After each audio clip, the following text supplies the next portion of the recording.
여러분 반갑습니다. 이번 영상은 여자들도 이제 군대를 갈 준비를 해야 된다라는 거 가지고 이야기를 한번 해보겠습니다.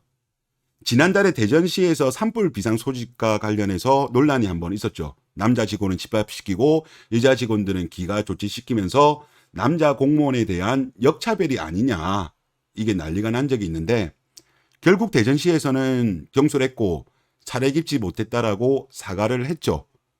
결국 사회는 이제 바뀌었습니다. 양성평등이 이루어졌습니다. 대한민국은 여성계는 아니라고 하지만 이루어졌어요. 오히려 남자 직원들이 역차별을 받습니다. 특히 공무원 같은 경우 보면은 뭐 숙직 같은 경우도 남자 직원들이 독박을 쓰고, 또 어려운 일 같은 경우도 여자 직원들은 안 하려고 하고 남자 직원들이 독박 쓰고, 뭐 경찰, 소방 이런 쪽은 더욱더 심한 현상을 보여주고 있죠. 그리고 지금 공무원 같은 경우 아직까지 전체적으로 본다면 남자가 더 많긴 합니다만은, 최근에 상당수 많은 직렬들 같은 경우는 남자 합격생보다 오히려 여자 합격생이 더 많습니다.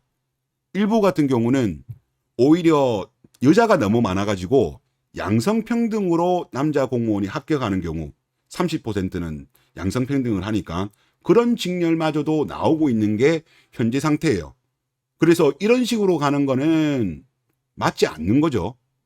그리고 그러다 보니까 이제 제주도에서는 지금 이제 결정이 났습니다. 여자 공무원들도 숙직을 설하라고 이렇게 이제 결정이 난 거예요. 그리고 이거는 당연한 결과고 계속적으로 저는 이렇게 가야 된다고 봅니다. 뭐 여성분들은 이거 관련해서 불만이신 분들도 있겠지만 이거는 어쩔 수가 없어요.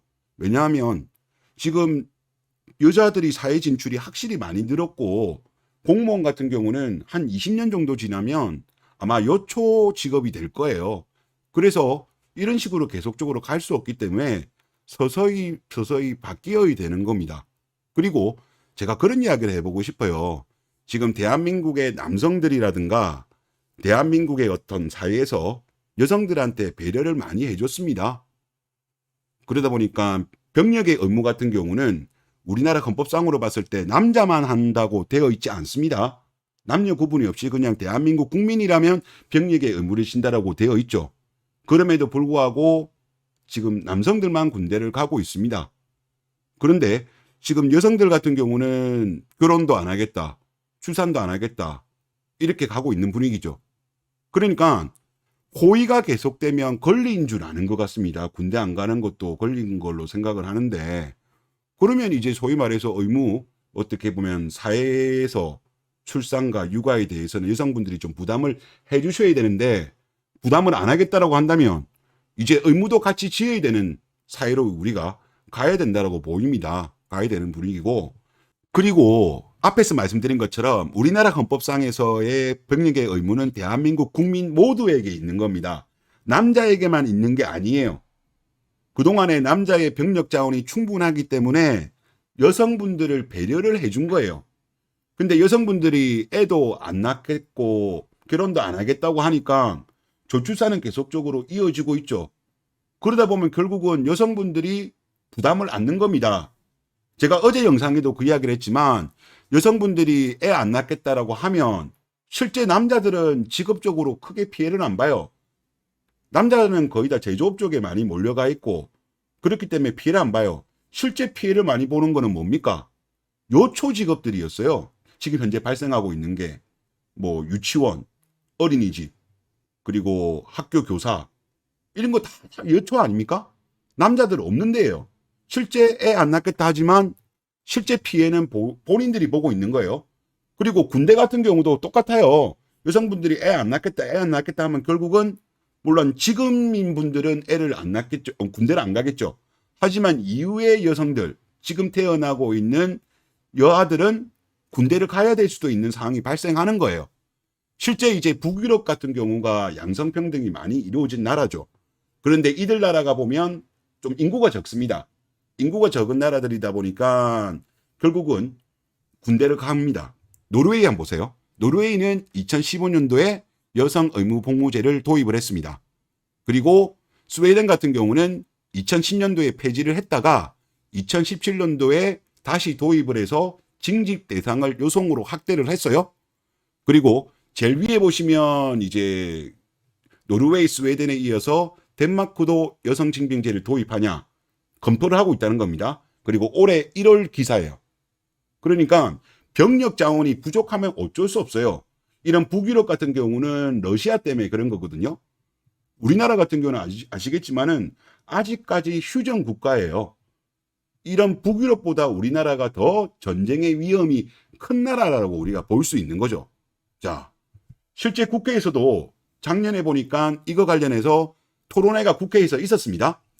여성 징병제 도입이라든가 모병제 전환을 검토를 해야 된다는 내용이었죠. 일단 모병제 한번 이야기해 봅시다. 모병제요? 모병제란 말은 결국은 사람을 돈 주고 뽑는다는 건데 우리나라 현재 국방 예산으로 모병제가 쉬울까요? 웬만한 돈 줘가지고는 모병제 쉽지 않을 겁니다. 그렇다고 용병을 함부로 쓸 수 있는 것도 아니잖아요. 모병제를 한다고 하더라도 임금을 지금 하사관, 장교 이런 분들보다 훨씬 많이 줘야지만이 실제 빵꾸 나는 인원의 군 인력을 모병제로 채울 수가 있습니다. 그는 국가 예산으로서 감당하기 힘들 정도 수준일 건데 현실화가 쉽지는 않을 거예요. 그러면 결국은 지금처럼 계속적으로 저출산이 이어지게 되면 여성 징병제는 도입될 가능성이 저는 높다는 게 제 생각이고 도입해야 된다고 저는 생각됩니다. 감당이 안 되니까 우리나라 바로 위에 북한이 있는데 지금 현재 병력 자원으로는 안 되거든요. 벌써 지금 문제가 발생하고 있잖아요. 그러다 보니까 8군단이 3군단에 합쳐지는 일도 실제 현재 발생했습니다. 발생했고 다시 기사 내용으로 돌아오면 작년에 윤상현 국민의힘 의원하고 한국여성단체협의회가 공동 주최를 해서 국회에서 토론을 열었는데 여기 있는 내용을 한번 볼게요. 윤지원 상명대 국가안보학과 교수님은 이런 이야기를 합니다. 인구 감소에 따른 가용 병력 급감은 안보 차원에서 심각한 부작용을 초래할 수 있기 때문에 단계적 여성 징병 제도 도입이나 모병제 전환 등이 심도 있게 검토되어야 한다.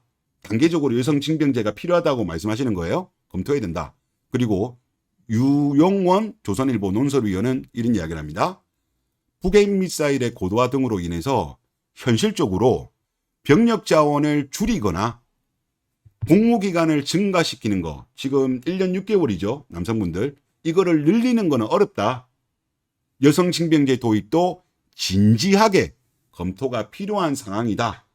이런 이야기를 했고요. 그 다음에 김정섭 세종연구소 부소장은 이런 이야기를 했습니다.